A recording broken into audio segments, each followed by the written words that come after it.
De YouTube. Pues aquí presentes, maestros, vamos a platicar un poquito sobre la planeación estratégica. Estamos revisando una serie de datos. En un video anterior hablábamos de el proceso de política educativa que se ha venido mostrando desde los 80s, cuando se hablaba de planeación a largo plazo. Y ahora que se habla de planeación estratégica, ahí lo que habría que ver es que todavía en el sistema educativo, así como nos encontramos, hay que reconocer que nuestro sistema educativo nacional cae en una serie de incoherencias en cuanto a la planeación estratégica y a las disfunciones en la cadena operativa. ¿Sí? Ahora, por ejemplo, que se ha venido haciendo lo del Consejo Técnico, por ejemplo, la ruta de mejora, antes los talleres generales de actualización y años atrás todavía el proyecto escolar. Los maestros pueden y podían identificar si existía realmente la articulación entre los niveles de educación básica. Hoy que se está hablando de la articulación de los niveles de educación básica y que se trata en realidad, al menos así lo entiendo, de lograr una articulación real, yo creo que sucede que tenemos un desconocimiento de los propósitos educativos.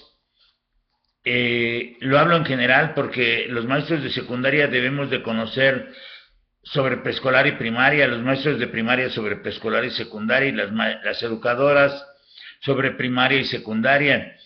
Y yo creo que hace falta el conocimiento de los propósitos educativos de los niveles, porque solamente la política educativa, a veces para verla, para observarla, es como si nos colocáramos, quiero hacer una analogía, en un edificio en una parte alta.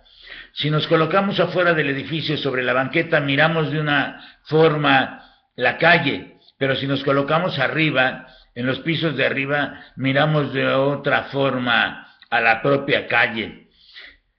De ahí entonces debe de haber una coordinación y una organización entre las diferentes instancias que operan y que influyen en el servicio educativo. Por ejemplo, lo vimos en el pasado mes de julio con el examen de ingreso al servicio profesional docente. La misma institución, el Instituto Nacional para la Evaluación de la Educación, en una de sus reuniones comentan los participantes que muchas de las malas decisiones fueron otorgadas, fueron señaladas, fueron tomadas por la autoridad local. Es decir, entonces, sí hay una incoherencia entre la coordinación, la organización, la operación, y realmente cuando esas instancias que operan el servicio influyen, lo hacen mal. ¿Qué hacen? Influyen el servicio, influyen al interior de las mismas, ocasionan una excesiva carga administrativa. Observen si no se ha aumentado la carga administrativa también de los maestros, que si tienen que subir resultados a la plataforma, que si la plataforma está abierta, que si la plataforma no está en servicio, que no les guardó el resultado o el registro, que lo van a tener que volver a repetir.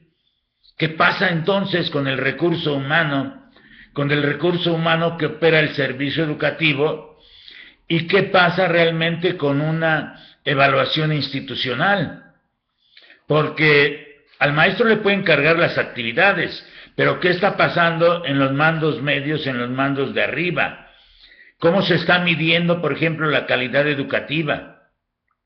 ¿Qué se está haciendo si está basada en la medición de los insumos, en la tasa, en la cobertura, en el índice de retención, en el índice de repetición, en el índice de reprobación?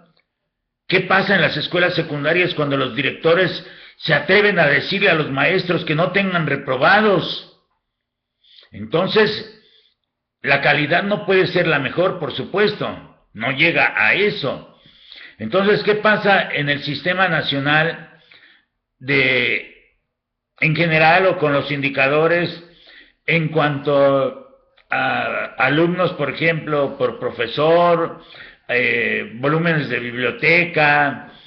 ¿Qué sucede con todos esos elementos cuando debería medirse más bien un producto, un servicio, de alguna forma o de forma tal que pudiera llevarnos o decir lo que realmente aprenden los alumnos y los aprendizajes reales que han podido desarrollar? Por eso hablar de la planeación estratégica en educación es hablar del manejo y del alcance de cambio.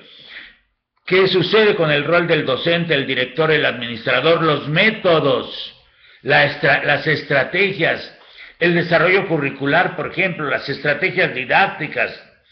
Todo es una diversidad, todo ello forma un escenario de cambio o renovación educativa.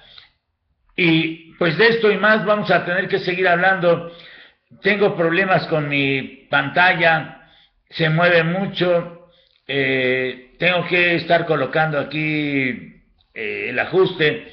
Por hoy, maestros, pues ha sido un placer platicar para ustedes.